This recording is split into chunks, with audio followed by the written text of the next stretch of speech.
wana tolandra bino na misika na misika ndena yaki le service na bino fallait zala na solaki na ba secrétaire l'équipement na bino sike yaki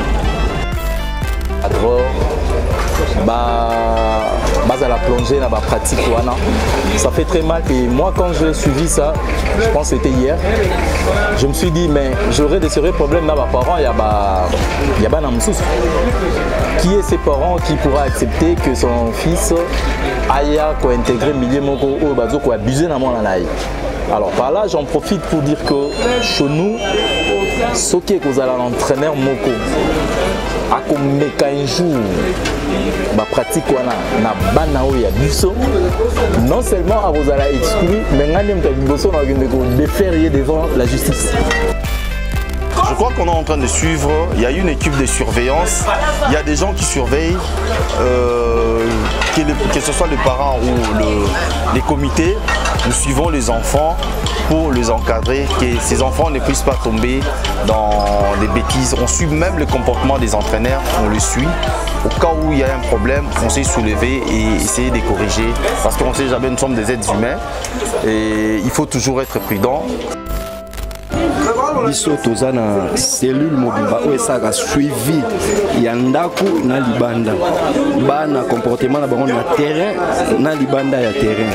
Donc je ne pense pas que chez nous babiloko wana ekoki kozala, je ne pense pas.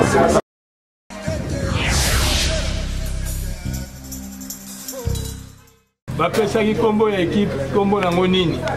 Athletic Club Mateta. Et la Kisinini, Athletic Club Mateta. Et il y a nous a été, vous allez les Sanga, ensemble.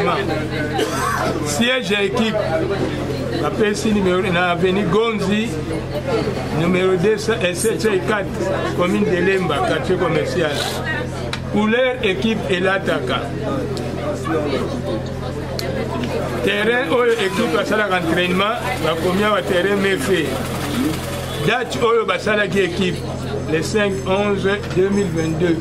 Donc les longs des équipes, si vous avez les longs des Osalema. Au plan c'est Mikande Gobetama, on a voyé total chaque équipe de Salemi et dans les lots.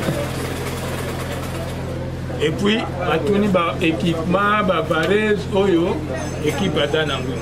Dans Chibolandi, c'est couleur équipe. Bleu. Bleu. On a couleur traditionnelle. Couleur d'appui. Bleu. Et puis jaune. Blanc.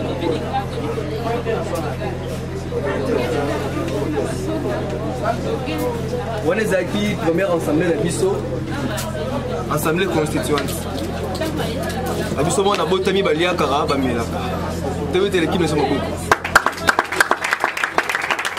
Yachakie nani awutaka wapi area ngoyo komite ko bima awa bakosala pendant 3 ans bana mandat ya 3 ans yambo ya ko changer bango à moins que bo convoquer une assemblée extra soki bomoni bango batamboli malamu te pona ko kwesa bango mais ba joueur nde batu bakopona bango parmi ba joueur oyo ba pesaki biso ba kombo awa baotangela bino ba candidat ba ol ba remplir ba formalité pona ko postuler.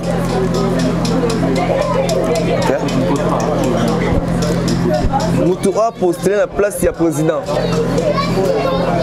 Monsieur Doudou Mumba. Tellement. Un joueur. Oui, bien. Oui, bien. La poste de vice-président basé des candidats. Et Liboso, monsieur Fofana Bosongo. Un joueur. Oui, bien. Patrick Kabea.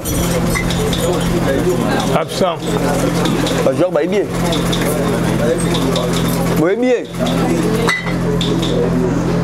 La secrétariat. Monsieur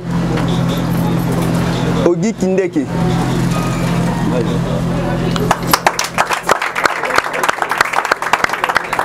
Oui, bien. Panda. oyo alandi adjoint na ye Monsieur Aristote Lissassi. Oui bien. Germaine Massilwa. Oui bien maman. Sa premier conseiller. Monsieur Nzita Mabiala. Et Marcel. Oui bien. La place à deuxième conseiller. Monsieur Lutumba Tamboué.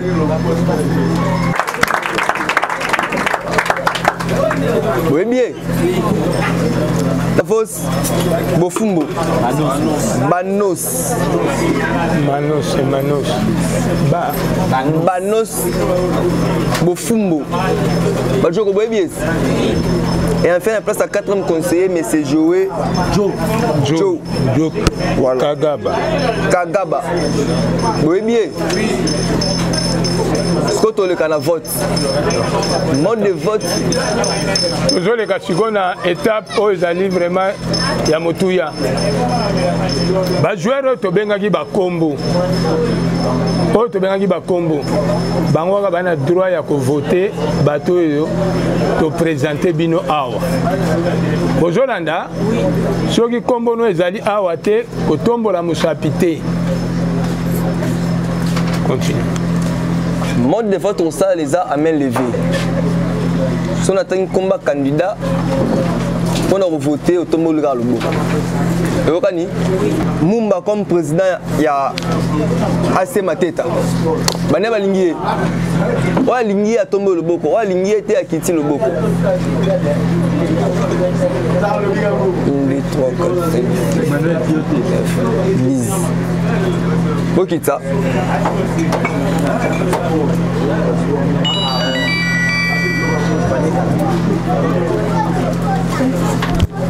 La poste est à vice-président. Candidat Liboso Nan. Bané Balingi, mais c'est Fofana. Bosson le rôle de vice-président. Bané Balingi.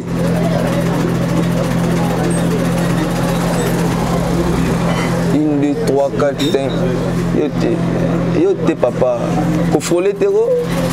1, 2, 3, 4, 5. Faut quitter ça.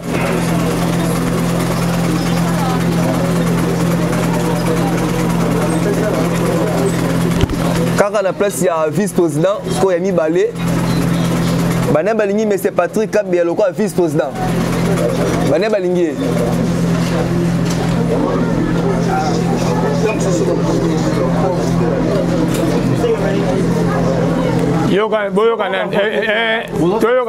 Toyokana bien. Batuni bino tango Bondimakit. Hein? Batuni bino Patrick Kabeya Azalité. Boye billet, bolobaki boye billet. Si vous êtes comme une vote, vous avez 10.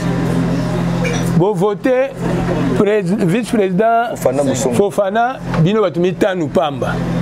Sikoyo bino ba mususu toyebi makanisi na bino te to banza ke bino boko voter muninga mususu.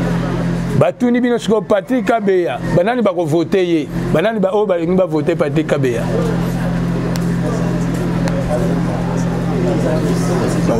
C'est 0. Donc secrétaire sportif titulaire. Bané Balingi mais c'est Ogi Kindeke. Bané Balingi. La majorité. Hein? Attention combien ici. Ils ont soulevé combien? 10. Majorité. 3, 4, 5. 10. C'est bon. Secrétaire sportif adjoint. Bané Balingi, mais c'est Aristote Lissassi. 1, 2, 3, 4, 5, 6, 7, 8, 9. 9.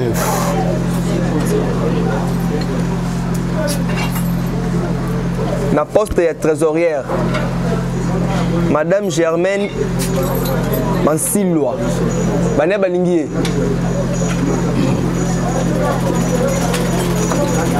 Majorité. C'est bon. La place, il y a premier conseiller. Bane balingi Monsieur Nzita Mabiala. Bane balingi. La place il y a premier conseiller Monsieur Nzita Mabiala. Bane balingi. Bon. 3, 4, 5, 6. Pas de comprendre rien. Les amis, au moins tu as français pour Boza Joe mi place Bozana. Candidat Ezabe Mutumoko. Tango batangi komba mutu wana ye moko. Et sengeli bino bo approuver biso ke oui boyebi ye pe bolingaka ye. Mais soki bino tango ba tuna bino banani ba balingi ko voter ye. Bino bo fandi bo kitima boko. Cela veut dire boyebi été. Hein? On a tout ni Mitterrand boyebi été. La présentation la tout ni bondima ki to yebi. Pourquoi conseiller on a boyebi hein? Oh.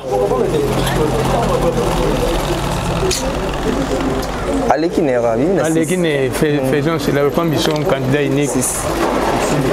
La place c'est deuxième conseiller. J'espère que pour que les élèves, les enfants ne puissent pas nous dire que non. Bané Balingi Messie. Lutumba Tambolo, deuxième conseiller. C'est bon. 10, hein? 10. Ils ont compris maintenant. La place c'est troisième conseiller. Bané Balingi Messie. Banos Bofumbo. Le roi troisième conseiller. Bané Balingi. Majorité 10. Joël Kagaba. Et enfin, quatrième conseiller, Bané Balingi, mais c'est Joe Lokola. Quatrième conseiller. Majorité, c'est bon.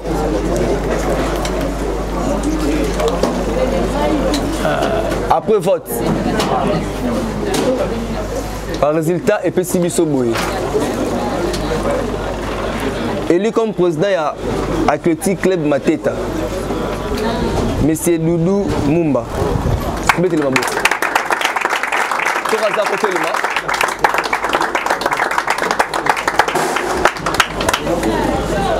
Élu Club Mateta. Monsieur Fofana Bosongo avec 5 sur 10 voix.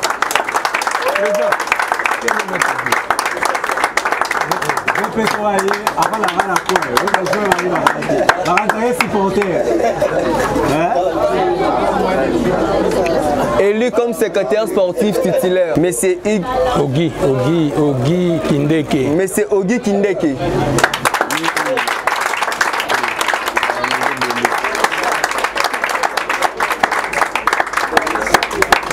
Avec 10 sur 10 voix. Élu comme secrétaire sportif adjoint, Monsieur Aristote Lissassi.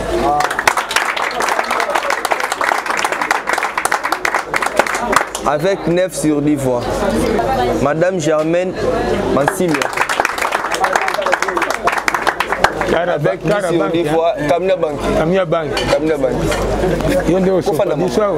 Élu comme premier conseiller. Au cas où les deux présidents Bazate a empêché Moutassignara, premier conseiller. Mais c'est Nzita Mabiala, avec 6 sur 10 voix. Attends, je vais éclairer cela.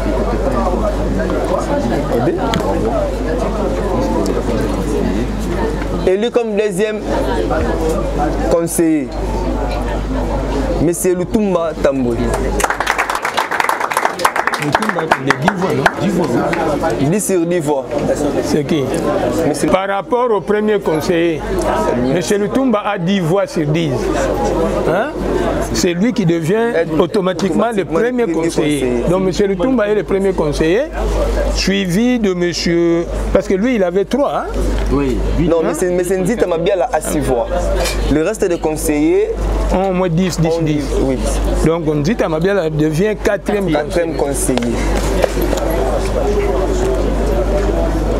Élu comme 3e conseiller, M. Banos Bofumbo.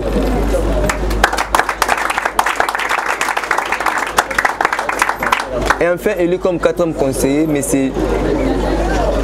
Joe Kagaba. Nous allons continuer. Bon. Donc, pour l'andi précision, n'a problème à conseiller. Hein? Donc, pour créer confusion, c'est que non, Moutazala est la Gentel. Premier Zali, M. Lutumba, premier conseiller. Hein? Deuxième conseiller, Ezali, M. Banos. Troisième, Joe. Et quatrième, Zita. Bolandi?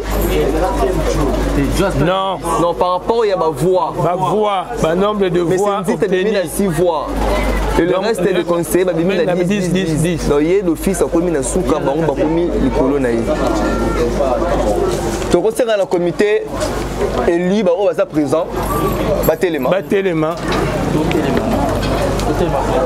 Oui. Secrétaire. Titulaire, oui. Adjoint. Ok. Nakomo à son excellence, monsieur le ministre des Sports. Nakomo à son excellence, monsieur le gouverneur de la ville de Kinshasa. Tu as installé le comité haut pour un mandat de 3 ans renouvelable. Bonne chance à vous. Merci. Bon mandat. Bon mandat. Félicitations.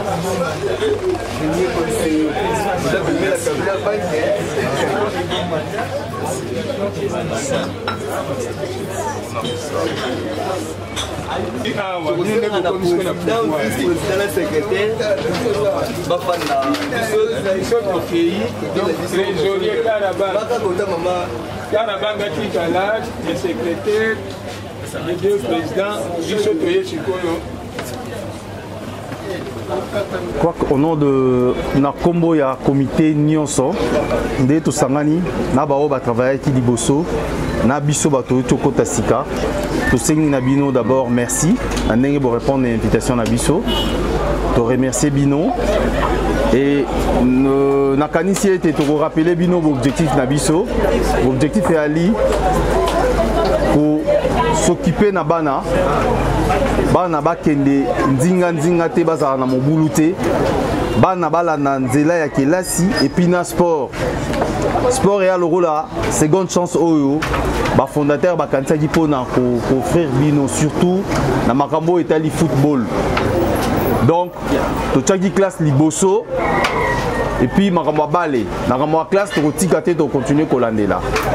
Donc on va surveiller aussi le comportement des enfants, tokolanda pe conduite ya bana et longo na ba parents. Donc ils ont un comité moko ils a chargé uniquement pour na s'occuper ya kolanda comportement ya bana deni ba ce comportement na ndaku na place ya terrain na makambo na bango ya kelasi na sur na sugise wana na kopé sa parole na vice-président ceux qui a Zali ou secrétaire ceux qui bazana comme ça au compléter.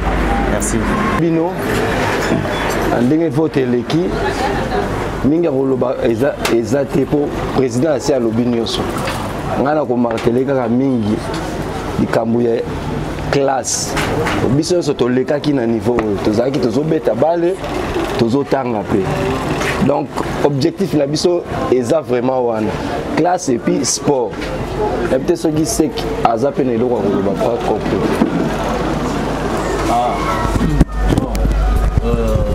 Merci na bato nyonso ba répondre na invitation na biso et surtout merci na bino ba joueur parce que sans bino biso tozali te oza président oza vice-président oza secrétaire po bino bozali soki bozalaki te biso pe mosala na biso eza te na kose répété te président na vice-président balobi parce qu'on a lobaka yango toujours na bino ngai pe biso pe tozalaka lokola bino tobetaki baleka na équipe oyo lelonga naza médecin donc rien n'empêche que parmi bino d'ailleurs naza na moko ayebisaka ngai ya okoma sango et n'encourageaka ye na vocation na ye wana. Le football au fait est contribué à la santé à moto et puis ça rappelle maïe les boyebi sport et puis ça rappelle maïe. Mais il y a des bosso n'engé VP Popana l'obina président. Ils allaient classe. Ils ont classe. C'est pas pour rien que tu qui quelques parents parce qu'on ne pouvait pas appeler tous les parents vu espace. Mais tu as quelques parents pour Bahia, Bamona, Nini, tout ça là. En tout cas, au nom, il y a comité pour une fois de plus. Nasengibino, merci. Tout continuer na élan autobandelaki et espérons que nous aurons de très bons résultats plus tard. Merci beaucoup. Fondateur na cofondateur. Ba oyo nyonso bazalaki pona ko tombola kozwa likanisi ya kosala eloko moko na bango azali kati na biso awa tolingi toyamba ye tomona ye aya atelema à la personne de monsieur Guigui Bokole. On applaudit.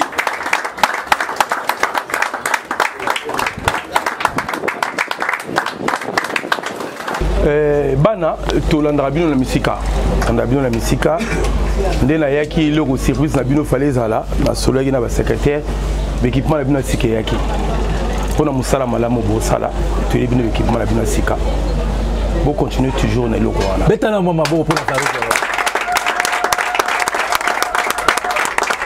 la rentre au championnat. Donc, bon, continuer toujours dans le travail au Bossala. Vraiment, ils ont servi au plaisir. Et surtout, le Romakasi Auto Sengara, ils ont la discipline. Discipline de tous les gens pour ça. Biso nyonso, c'est qu'auto le bangwana. Tout bandi peka le roi Binoboy.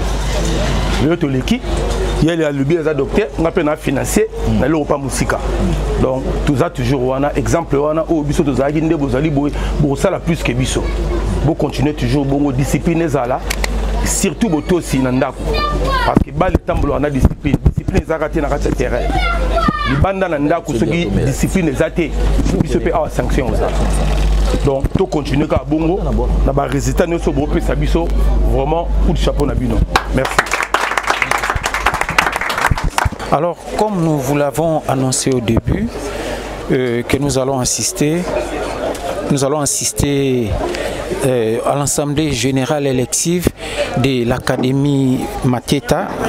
Alors, vous avez vu tous avec moi comment les élections sont déroulées. Alors, maintenant, nous avons les élus qui vont diriger l'Académie pour le reste du jour. Alors, président, Outiko remporté l'élection comme président et à Elite Académie à Mateta. Quelles sont vos impressions par rapport à l'élection d'Outiko Leka? Les élections se sont très bien passées, il est démocratiquement et nous tenons d'abord à remercier le fondateur de l'initiateur il y a Elite Mateta, nous tenons à le remercier parce qu'il a vu l'idée, il y a quoi encadrer, il y a quoi s'occuper de bana, on le suit et nous privilégions d'abord les études, après les études c'est les sports et nous demanderons aux enfants d'être polis. Nous suivons l'éducation des enfants de la maison, de l'école et sur terrain. C'est ça notre objectif. Et s'occuper vraiment des enfants, les encadrer pour que les enfants n'aillent pas des côtés, que les enfants ne fassent pas des colonnes comme les autres sont en train de le faire. Donc nous demanderons aux autres d'envoyer des enfants chez Elite Mateta. Et nous, on va s'occuper de ces enfants-là. Merci. Okay. Alors, président, vous avez dit que vous demanderez aux autres enfants de rejoindre l'Académie Mateta. Oui. Hein? Mais vous venez de remporter les élections dans un environnement où la pédophilie bat son plein. Et la commune de Lemba est tellement indexée qu'il y a des coachs qui s'abusent aussi des enfants, des jeunes gens. Alors, quelles sont vos réactions par rapport à cette information qui défraye la chronique? Nous, en fait, nous avons été d'abord dans les écoles chrétiennes et nous suivons nous avons été dans les écoles chrétiennes, nous avons eu l'éducation chrétienne. Je crois qu'on est en train de suivre, il y a une équipe de surveillance, il y a des gens qui surveillent, que ce soit les parents ou les comités, nous suivons les enfants pour les encadrer, que ces enfants ne puissent pas tomber dans des bêtises. On suit même le comportement des entraîneurs, on les suit au cas où il y a un problème, on sait soulever et essayer de corriger. Parce qu'on ne sait jamais, nous sommes des êtres humains et il faut toujours être prudent. La prudence est de mise sur ça. Merci. La prudence est de mise. Nous vous rappelons que ce sont les élus de la journée, ce sont eux qui ont remporté les élections en Lomé, alors que c'était des élections purement démocratiques. Ce sont les enfants qui ont élu leurs dirigeants. Alors, tous un vice-président Fofana Bosongo, que les enfants ont l'habitude de l'appeler les cerveaux moteurs, les lauréats. Alors, cerveau moteur lauréat, et ont remporté l'élection démocratiquement parce que les joueurs élire comme vice-président. Et c'est un les années. Je remercier Bango. Remercier Bango. Tambola, ensemble. Je remercie Bango. L'élection sur l'équipe, l'Assemblée, en tout cas, je remercie Bango. Je remercie Bango. Alors, vice-président, l'ambiance est comique. Bana bakomi soit kosala kuluna soit bacoach bakomi kosabize na bana likambango panzani mokili mobimba bino en académie réaction na bino ezani ni face à situation na ndenge zoleka ndenge président Doudou Auti Koloba biso tozana cellule mobimba o esaka suivi ya ndaku na libanda bana comportement na bango na terrain na libanda ya terrain donc je ne pense pas que chez nous babilo kwa na koyi kozala. Je ne pense pas. Alors, vice-président, et arrive à rappeler que vous avez un bana classe thème à balle. Bazati. Parce que il y a la gratuité de l'enseignement. Oui, oui. Nous demandons à tous les enfants d'aller à l'école. Oui, oui. Nous pouvons conclure que l'académie, moi, je suis en classe thème. Donc, oui, oui. De toute façon, la semaine prochaine, déjà, tout le monde a un résultat pour la première période, ça sera le samedi. Donc, moi, on a un résultat, on va suivre et savoir qu'est-ce qui ne va pas. Ceux qui sont école va émerger, va progresser bien pour recadrer. Ce qui peut la différence, c'est comment faire pour que l'enfant a de l'avant à progresser dans l'étude. Alors, nous disons bravo à cette équipe dirigeante, mais quels sont vos projets d'avenir pour Elite Academy Mateta?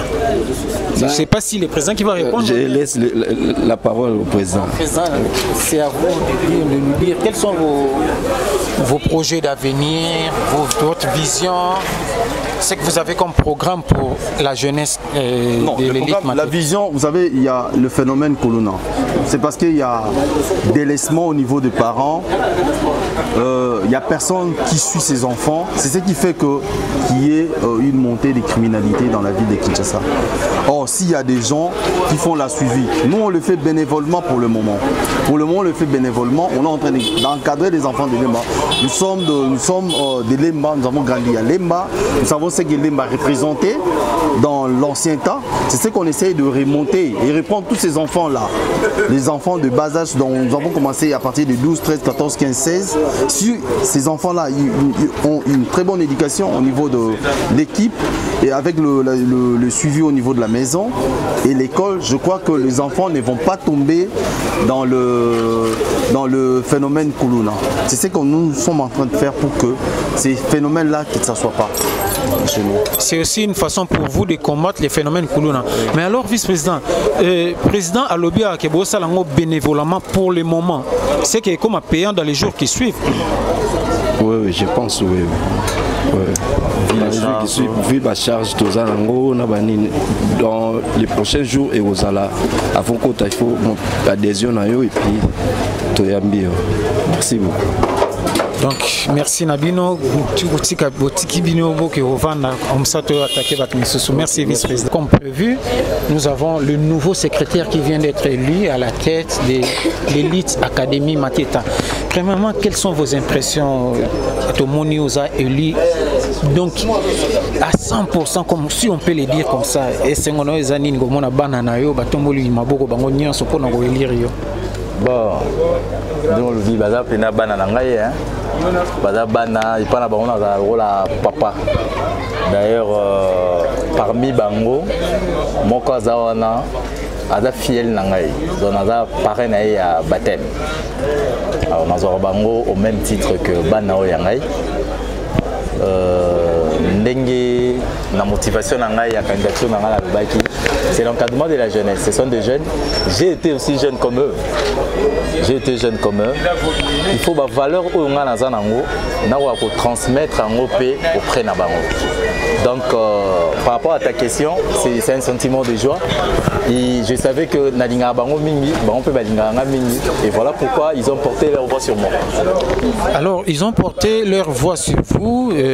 Nous vous félicitons pour cela. Merci. Mais il est arrivé que aujourd'hui, la responsabilité dans le moment où actualité à foot na biso na Congo et comico qui est vraiment vers les bas. Pourquoi dans le bibo président secrétaire, vous voyez bien qu'il y a un mot qui bat son plein, hein, la pédophilie. La commune de Lemba a été nommément citée dans Makambo à pédophilie alors que l'académie Beleza a indexé na ba Axwana. Réaction de Zanini face à la situation notre traversée Mikolo. Bon, en tant qu'encadreur et responsable, ça fait quand même mal. Hein? Ça fait très mal que Mikolo, encadreur, à la plongée dans la pratique. Ça fait très mal. Et moi, quand j'ai suivi ça, je pense que c'était hier, je me suis dit, mais j'aurais des sérieux problèmes dans mes parents. Il y a qui est ses parents qui pourra accepter que son fils aille intégrer milieu moko ou abuser dans mon anaï. Alors par là, j'en profite pour dire que chez nous, ce qui est que vous allez l'entraîneur moko, à comme un jour, ma pratique na banao ya biso, non seulement à vous allez exclu, mais vous déférier devant la justice. Devant la justice, mais est-ce que vous connaissez aussi des coachs qui font ces pratiques parce que le bien terrain au bana va s'entraîner et c'est ce que pratique on est au salama mingi à Lemba. Bon, na Lemba oui, j'aurais appris na Lemba. Bon, c'est une pratique qui n'a pas commencé aujourd'hui, hein. Si, mais la commune de Lemba a été nommément citée. Exactement, ça n'a pas commencé aujourd'hui depuis même Sotobe Tabal. Il y avait un vieux bon père à son âme à Koufa, Azara déjà dans la pratique ouana. Mais ici, je peux dire que na biso na terrain à Mefeawa, na nous na monangote na na yokangote. Alors secrétaire, okoki kolobani na ba parents o ba komi ko hésiter kotinda bana na bango na académie ko pour cause ya ba makambo ezoleka. Bon, moi je pense que yango moni pa na biso izalaka avant que l'enfant ne puisse être inscrit. Tosengaka papa naye aya ko accompagner. Et tosengaka toujours collaboration entre le parent na biso encadreur il y a académie. On a toujours voulu cette collaboration là. Pourquoi? Papa il faut ba moi na kenda robeta bale wat. Banani ba dirijaka moi na wana. Ba pesaka moi na mateya ni parce que au-delà du football, comme je l'ai dit tantôt, il y a de valeurs que nous voulons transmettre à ces enfants. Les longa ego sala nga esengo so na kati ya bana o 40 lobi pe moko komi munga ngalo la ngai. Ça me fera énormément plaisir. Donc, seul mon accord aux parents qui n'ont pas peur. S'ils ont des enfants, qu'ils estiment qu'ils ont de qualité, il a mis au barreau. Vous allez encadrer très bien, sans problème. Alors, vous allez encadrer sans problème. Vous avez tous suivi les secrétaires. Lui, il est l'ami des enfants. Vous avez tous vu comment les enfants l'ont élu à 100%. Pourquoi? Parce que c'est lui leur psychologue, c'est lui leur papa, c'est lui leur ami. Donc, on l'appelle d'ailleurs l'ami des enfants. Il est tout le temps avec eux. Alors, rassurez-vous que lorsque vous envoyez vos enfants ici à l'académie, à l'élite Académie Matieta, en tout cas, à Rosana problème, l'année la suivi à moi jusqu'à ce que d'ailleurs, on vous informe que tous les enfants au classe. Après classe, n'est pas entraînement. Merci, secrétaire. Nous continuer balade Navis. Ok, merci beaucoup. Félicitations pour votre élection. Merci beaucoup. Bonjour papa. Bonjour. Et si vous pouvez vous présenter. Je m'appelle Pascal Omagnondo, je suis avocat au barreau de Kinshasa. Je suis parent à l'un des enfants qui ont été nominés à cette occasion. Alors vous avez participé à une assemblée générale élective. Quelles sont vos impressions? Je suis content en tant que défenseur des droits des gens. J'estime que bon, la procédure a été respectée. Parce que il n'y a pas eu de tripatouillage, il y a eu élection. Et ceux qui ont été élus, j'estime qu'ils l'ont été dans de très bonnes conditions. Parce qu'il y a eu bel et bien des élections, voilà, qui ont sanctionné cette journée mémorable. Alors, quels sont vos derniers mots pour encourager les enfants et l'élite Académie Mateta? Vous savez, mon jeune frère, ça n'a pas été facile pour moi d'accepter que mon fils puisse faire partie de cette académie. Je me suis posé beaucoup de questions au regard de tout ce qui se passe à travers le monde avec la pédophilie qui prend toujours de l'ascenseur. Et donc, les enfants sont encore trop jeunes, mineurs. Ils sont encore mineurs. Et donc, après beaucoup d'échanges avec des responsables de cette académie, voilà, j'ai finalement accepté que mon fils puisse faire partie de cette académie. J'ai échangé avec M. Aristote, avec lesquels j'ai eu beaucoup de temps d'échanger avec lui sur la question.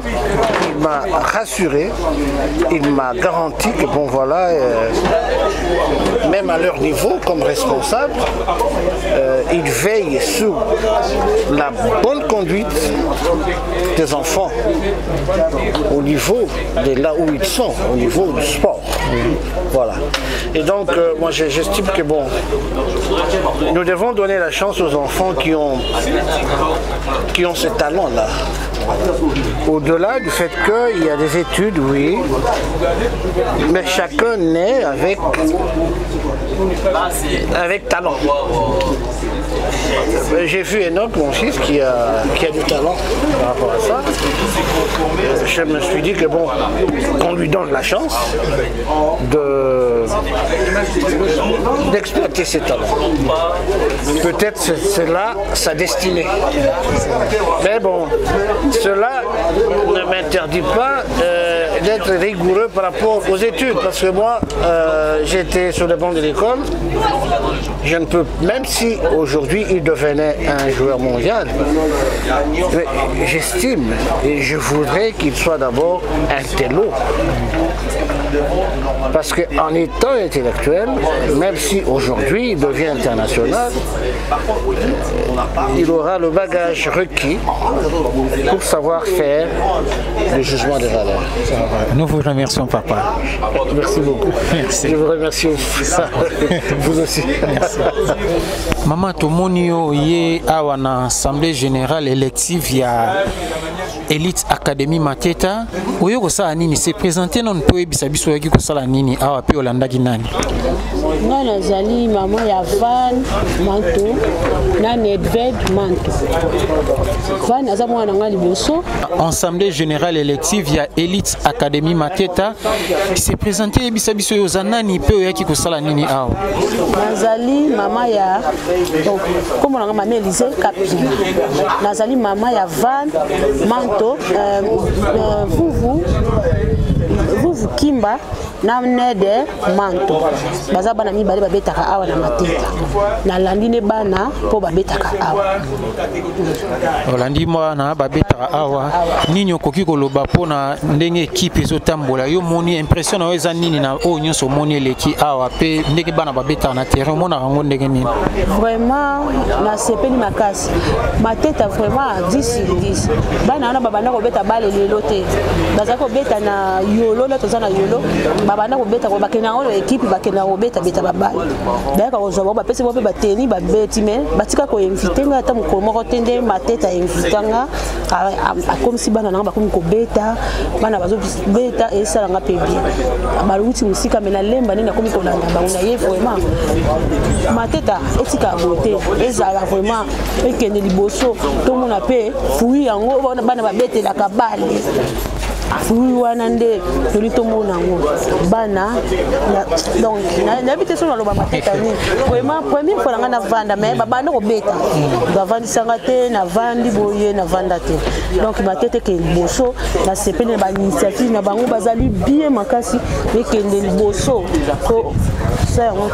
Merci maman Matete Kende Liboso, merci Naya. Alors toujours continuer balade na biso. Maintenant tozana oyo tobengaka effectivement Guigui Bokole Big Bro, l'intello de la République. Yemoko Bomoni a sali déplacement depuis l'Europe pour assister l'Assemblée générale élective. Il y a Bana. Alors nous tenons à vous rappeler que c'est un joueur professionnel. Et je crois que à étalé parcours na Mouké depuis Abanda Baleti à niveau professionnel. Alors sans plus tarder, Guigui Bokole Mbote. Mbote na yo papa Miki Bokole. Yebisa biso tomoni yo awa na assemblée générale élective ya bana yo encouragera toujours bana. Alors okoki ko betela biso histoire na Mouké ndenge Abanda Baleti petit ndenge comme joueur professionnel. Ouais, merci. Bana lelo soto supporter bango parce que ils a ligne au biso touti nango. Alors au biso to kokor ça la tête un peu ça na bana. Ndé baloba toujours que non, on donne que ce qu'on a. Autres zanango, tu peux pas bana, autres zangaki, tout ça l'effort que bana baza nango. Ngai na banda peka pa na bango, na makulungulu, na bango, biso comme ndongo yebile mané biso zaki ba parents, ba le ko beta autant en classe T ça maman boulot. Alors ça là c'est OK, son entraînement na méfait ba o monanga. Donc fona kima et comme que muto agenda classe, OK na beta na matete.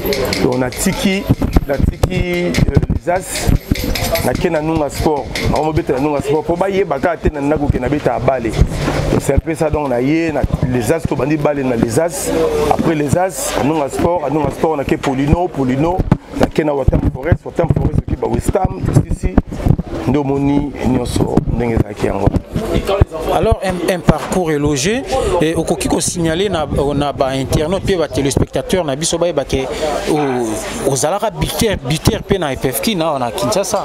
Si wana ezali nango po ezaka ke le roi bujinga pied levé boye moyen to l'accent ba brevet na biso pesate ba brevet zala et on moni tozolinga to yebisa toujours bana ke travail na discipline ndemo tezali clé à makasi et pas joueur ou azana travail te azana discipline te za mapasi biso to banda sala entraînement za na tongo mais na yaka na banda entraînement na tongo na 10h na polino que ici na ye na salle entraînement na yamba babanda na mefe na 14h 16h 18h na scène na les as donc tellement na linga ki yango so na kiate na moi duel moro boye na mutuke na kokite donc il faut na gematango maki senso donc na linga ki travail wana travail individuel les a eloko oyo et da biso makasi na football yonzo mona na bana tozo mi kopesa bango biloko na malembe.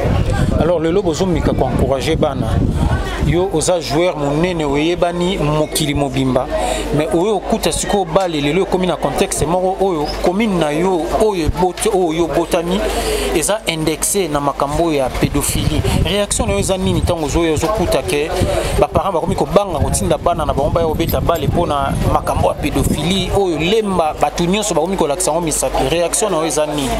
Bon réaction na ngai ezali eloko wana eza système mobimba qu'ils a vraiment système mobimba.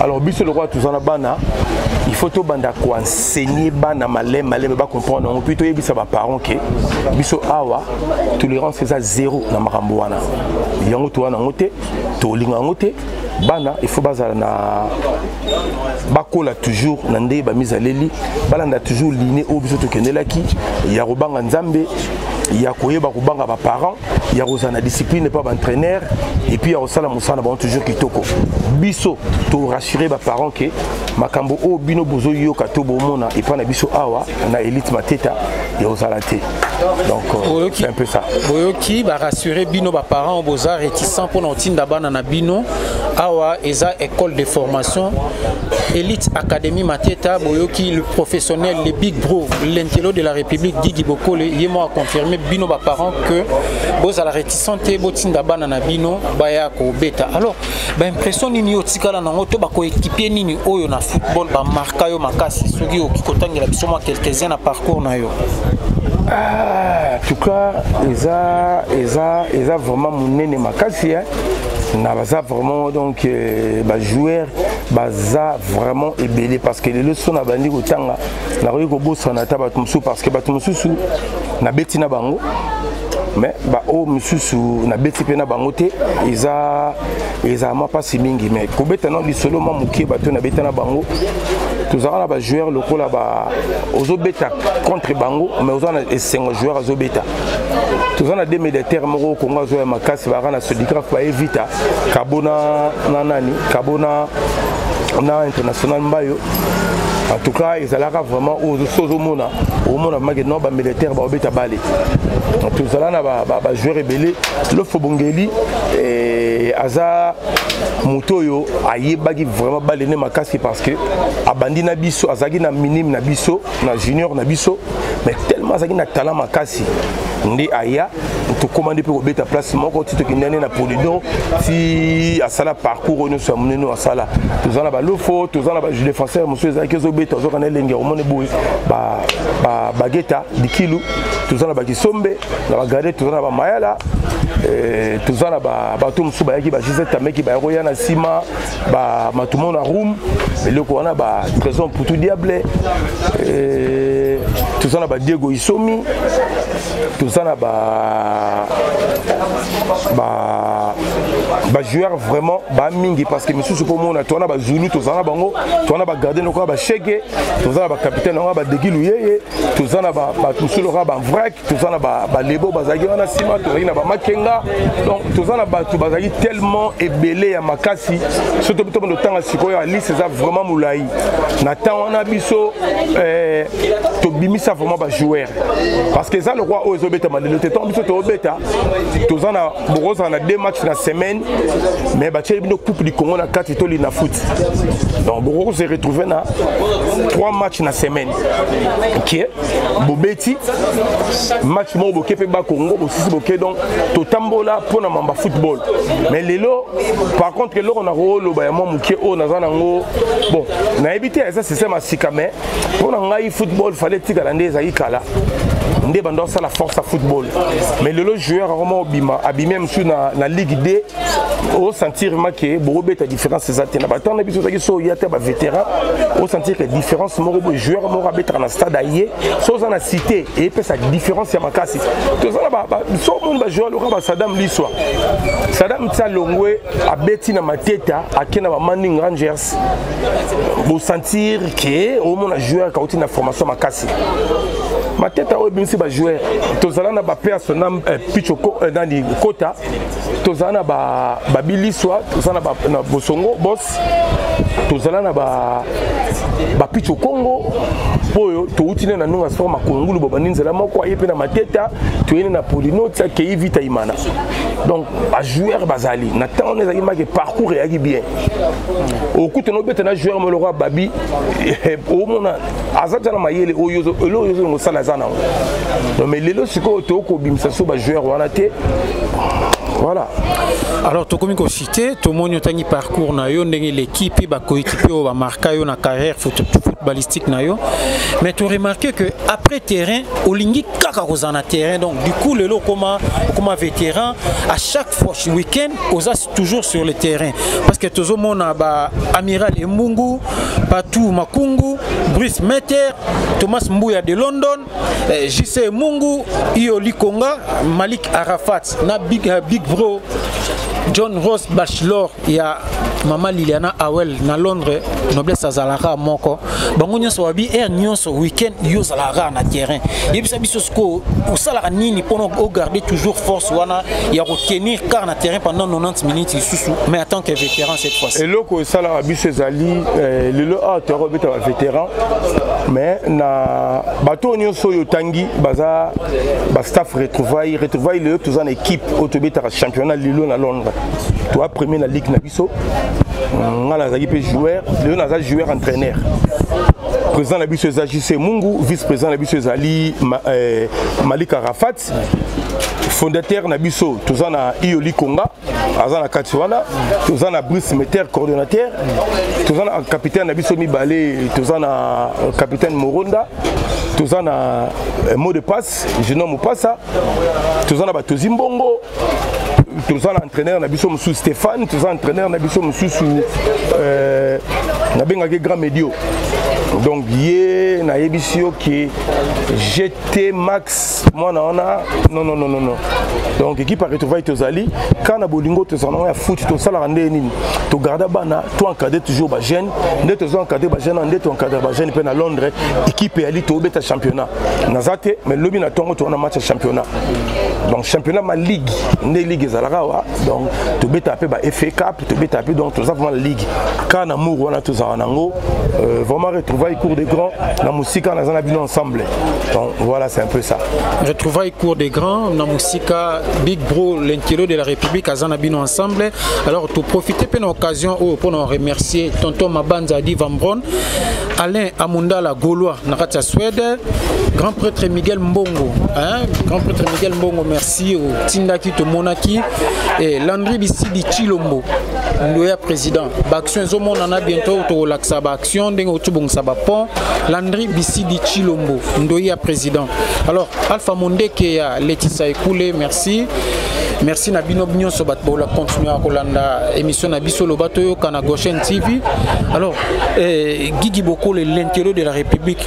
Mot de la fin non que Zalani peut impressionner Zanini par rapport à Dengo Moni Assemblée générale puis élective il y a élite académique Mateta et l'équipe non elle est très bien et là il y a Makasi Ming Ezali Moni lelo bato bakomi na ba place sonezaka banoyo babimi na sima na biso lo bazaka bana ndako mutu ya musika zate donc bato bazali lelo za bana ka ya ndako mais to moni oye maboko pamba te to moni ba image bo mona na insert eza to moni penza ke papa ye na ndako mais aye na mwa liboke po aboyi ko ya maboko pamba to linga toujours to encourager bana ba longola somo wana ya biloko bo mona na TV na sur télévision et radio té bilili relaxa donc bana faut ba me comprendre que oyo bango bazomona na o bango bamona na TV ya ba joueur eza o bango bakolata eloko moko te utela bango Turquie utela bango boyeni ni bote par rapport na bino nde bozala makolongulu bolongoli bana mwa complexe parce que biso to koli nango na âge de bana baza boye eza o biso to zana nango te bana babeti bale babeta lelo na babotini biso na âge wa bana botini ezalaki te yonka nde na to yebisa au début que to lingi bana biso to sala bana basala mieux que biso o biso to ko zwa te to pesa ngo pa bana o biso to ko zwa te to pesa ngo pa bana o to ko sala te to aider bana basala o pe to salaki to aider bana basala mais to la bana ka ki ba ko sala ngo ya pamba te sans discipline donc c'est un peu ça.